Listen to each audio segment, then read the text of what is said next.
Temperatures are now so high that everything else has to shelter. The desert now belongs to the Earth's greatest solar specialist, the Saharan silver ant. At midday, when the sun is at its fiercest, they emerge to look for creatures killed by the scorching heat. Getting lost would mean certain death, so every few seconds they spin round, taking a bearing from the sun. When others are frying, these ants have solar tech to stop them from overheating.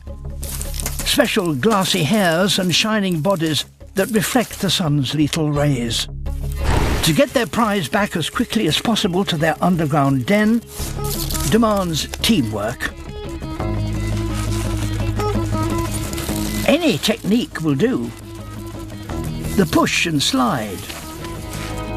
Even dune surfing.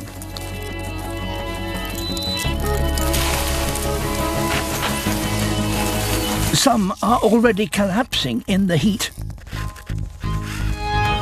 Now the heat whips up violent gusts of hot desert air. For an ant, these are hurricanes.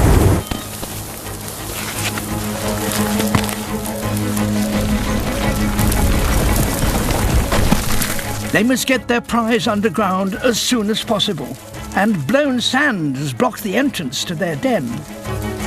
Any longer out here and they will be toast. One final effort. The last of the team race home.